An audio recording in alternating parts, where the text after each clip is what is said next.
ಬಗಲ್ಗುಂಟೆಯಲ್ಲಿ ಮಗನಿಂದಲೇ ಅಪ್ಪನ ಕೊಲೆ ಕೇಸ್ಗೆ ಸಂಬಂಧಪಟ್ಟಂತೆ ಅತಿ ದೊಡ್ಡ ಟ್ವಿಸ್ಟ್ ಸಿಗ್ತಾ ಇದೆ.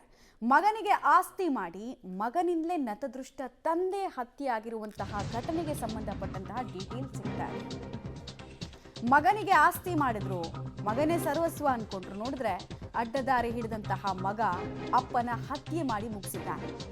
ಕೋಟ್ಯಾಂತರ ರೂಪಾಯಿ ಆಸ್ತಿ ಸಂಪಾದನೆ ಮಾಡಿದ್ರು ಅನ್ನೋದು ಗೊತ್ತಾಗ್ತಾ ಇದೆ. ಬಟ್ ಮಗನಿಗೆ ಹತ್ತಿದ್ದ ಚಟ ಬಿಡಿಸೋದಕ್ಕೆ ಅವ್ರಿಗೆ ಆಗಿರಲಿಲ್ಲ. ಗಾಂಜಾ ವ್ಯಸನಿ ಆಗಿದ್ದ ಮಗನಿಂದ ನತದೃಷ್ಟ ತಂದೆ ಹತ್ಯೆ ಆಗಿರುವಂತಹ ಡೀಟೇಲ್ಸ್. ತಂದೆಯ ಹತ್ಯೆಗೆ ಇನ್ಫ್ಯಾಕ್ಟ್ 10 ಲಕ್ಷಕ್ಕೆ ಜನ್ಮ ಕೊಟ್ಟ ಸಾಕಿದಂತಹ ಮಗ ಸುಪಾರಿ ಕೊಟ್ಟಿದ್ನಂತೆ. ಮನೋಜ್ ಅನ್ನೋನ ಹತ್ರ 15,000 ಅಡ್ವಾನ್ಸ್ ಅನ್ನ ಕೂಡ ಸ್ನೇಹಿತ ಪ್ರವೀಣ್ ಪಡೆದಿದ್ದ. ಈ 10 ಲಕ್ಷ ಸುಪಾರಿ ಕೊಟ್ಟಿದ್ದು ಮಾತಾಡಿದ್ದು ಮಗ ಮನೋಜ್ ಅನ್ನೋನು. ಸೋಫಾ ಮೇಲೆ ಮಲಗಿದ್ದ ಅಪ್ಪನ ಕುತ್ತಿಗೆಗೆ ಟವಲ್ ಬಿಗಿದು ಹತ್ಯೆ ಮಾಡಲಾಗಿರುತ್ತೆ. ಸ್ಮಶಾನದಲ್ಲಿ ಅಂತ್ಯಕ್ರಿಯೆ ಮಾಡಿ ಅಪ್ಪ ಫಿನಿಶ್ ಅಂತ ಮಗ ಹೇಳ್ಕೊಂಡಿದ್ನಂತೆ. ತಲೆಮರೆಸ್ಕೊಂಡಿರುವ ಮನೋಜ್ಗಾಗಿ ಈಗ ಪೊಲೀಸರು ಹುಡುಕಾಟವನ್ನು ನಡೆಸ್ತಿದ್ದಾರೆ ಅನ್ನೋದು ಶಾಕಿಂಗ್ ಡೀಟೇಲ್ಸ್. CCTV ಫುಟೇಜಸ್ ಸಿಕ್ಕಿದೆ ಮತ್ತು ಮಗನ ಚಲನವಲನಕ್ಕೆ ಸಂಬಂಧಪಟ್ಟಂತೆ ಮಾಹಿತಿಗಳು ಸಿಕ್ಕಿದೆ.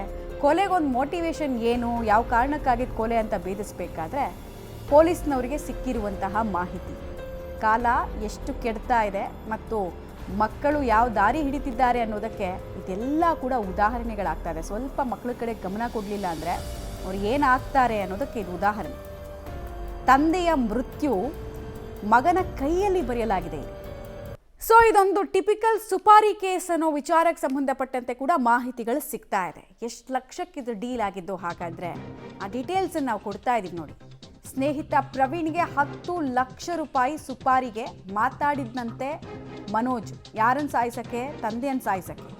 ತಂದೆ ಮನೆಯಲ್ಲಿ ಮಲಗಿದ್ದ ವೇಳೆ ಸ್ನೇಹಿತನನ್ನ ಈ ಮನೋಜ್ ಕರೆಸ್ಕೊಂಡಿದ್ದ.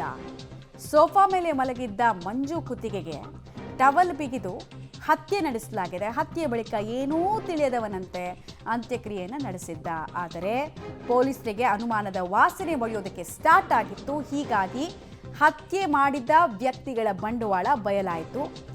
ಯಾವಾಗ ಪೊಲೀಸರು ತನ್ನ ಬುಡಕ್ಕೆ ಬರ್ತಾರೆ ಅನ್ನೋದು ಗೊತ್ತಾಯಿತು. ಮನೋಜ್ ಅಬ್ಸ್ಕಾಂಡ್ ಆಗಿದ್ದಾನೆ ಅನ್ನೋದು ತಿಳಿದು ಬರ್ತಾ ಇದೆ. ಬಟ್ ಇಡೀ ಅಂತ್ಯಕ್ರಿಯೆ ಆಗೋ ತನಕ ಎಲ್ಲ ಜನ ಎಲ್ಲ ಬಂದು ಪೊಲೀಸರು ಬಂದು ಅಲ್ಲೆಲ್ಲ ನೋಡೋ ತನಕ ಕೂಡ ಆತ ತುಂಬ ನಾರ್ಮಲ್ ಆಗಿದ್ದ ಅನ್ನೋದು ತಿಳಿದು ಬರ್ತಾ ಇದೆ. ಡೀಟೇಲ್ಸ್ ಕೊಡ್ತಾರೆ. ನೇರ ಸಂಪರ್ಕದಲ್ಲಿ ಜಾಯ್ನ್ ಆಗ್ತಾ ಇದ್ದಾರೆ ನರಸಿಂಹಮೂರ್ತಿ. ಇಡೀ ಪ್ರಕರಣ ಹೇಗೆ ಓಪನ್ ಆಯಿತು ಅಂತ, ಪೊಲೀಸರಿಗೆ ಯಾವ್ಯಾವ ಪಾಯಿಂಟ್ಸ್ ಎಲ್ಲ ಅನುಮಾನ ಬರೋದಕ್ಕೆ ಸ್ಟಾರ್ಟ್ ಆಯಿತು ಮಗನ ಮೇಲೆ, ಉಳಿದಂತೆ ಈ ಆರೋಪಿ ಬಗ್ಗೆ ಕ್ಲೂ ಸಿಕ್ಕಿದೆಯಾ, ಆತ ಎಲ್ಲಿ ತಲೆಮರೆಸ್ಕೊಂಡಿದ್ದಾನೆ ಅನ್ನೋದ್ರ ಬಗ್ಗೆ ಕ್ಲೂಸ್ ಇದೆಯಾ? ಎರಡೂ ಪ್ರಶ್ನೆಗಳಿಗೆ ಉತ್ತರ ಕೊಡೋದಾದ್ರೆ. ಮಮತಾ, ಬಗಲ್ಗುಂಟೆ ಪೊಲೀಸ್ ಠಾಣಾ ವ್ಯಾಪ್ತಿಯಲ್ಲಿ ಮಂಜಣ್ಣ ಅಂತೇಳಿ ಈತ ಬಿಸ್ನೆಸ್ ಮ್ಯಾನ್, ಟಿಂಬರ್ ಬಿಸ್ನೆಸ್ ಅನ್ನ ನಡೆಸ್ತಿದ್ದಾನೆ.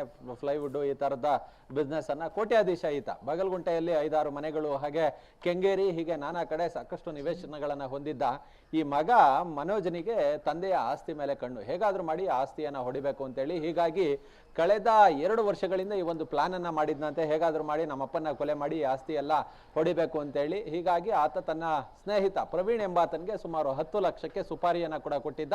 ಅದಕ್ಕೆ ಅಡ್ವಾನ್ಸ್ ಎಂಬಂತೆ 15,000 ಹಣವನ್ನ ಕೂಡ ಆ ಪ್ರವೀಣ್ಗೆ ಕೊಟ್ಟಿರ್ತಾನೆ. ಕಳೆದ 2ನೇ ತಾರೀಕು, ಇದೇ ತಿಂಗಳ 2ನೇ ತಾರೀಕು ಅಪ್ಪ ಈ ಟಿಂಬರ್ ಫ್ಯಾಕ್ಟರಿಯಲ್ಲಿ ಇದ್ದಂತಹ ಸಂದರ್ಭದಲ್ಲಿ ಸಿಕ್ಕಾಪಟ್ಟೆ ಧೂಳು, ಬೆಳಗ್ಗೆಯಿಂದ ಕೆಲಸ ಮಾಡಿದ್ದೆ, ಹೋಗು ಮನೆಗೆ ಹೋಗಿ ಮಲ್ಕೋ ಹೋಗು ಅಂತೇಳಿ ಅಪ್ಪನನ್ನ ಕಳಿಸ್ತಾನೆ.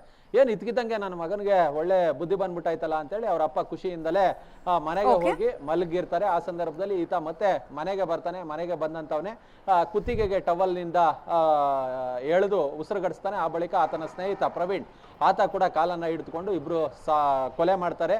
ಮತ್ತೆ ಹಾರ್ಟ್ ಅಟ್ಯಾಕ್ ಅಂತೇಳಿ ಬಿಂಬಿಸ್ತಾರೆ. ಆದ್ರೂ ಕೂಡ ಪೊಲೀಸರು ಪೋಸ್ಟ್ ಮಾರ್ಟಮ್ಗೆ ಕಳಿಸಿರ್ತಾರೆ. ಪೋಸ್ಟ್ ಮಾರ್ಟಮ್ನಲ್ಲಿ ಇದು ಕೊಲೆ ಅಂತೇಳಿ ಉಸಿರುಗಡಿಸಿ ಕೊಲೆ ಮಾಡಲಾಗಿದೆ ಅಂತೇಳಿ ಮಾಹಿತಿ ಬಂದಂತಹ ಹಿನ್ನೆಲೆಯಲ್ಲಿ ಇದೀಗ ಮಗ ಮತ್ತೆ ಆತನ ಸ್ನೇಹಿತ ಇಬ್ಬರನ್ನ ಕೂಡ ಬಗಲ್ಗುಂಟೆ ಪೊಲೀಸರು ಅರೆಸ್ಟ್ ಮಾಡಿದ್ದಾರೆ. ಮಮತಾ, ರೈಟ್, ಧನ್ಯವಾದ ತಮ್ಮೆಲ್ಲ ಮಾಹಿತಿಗಾಗಿ.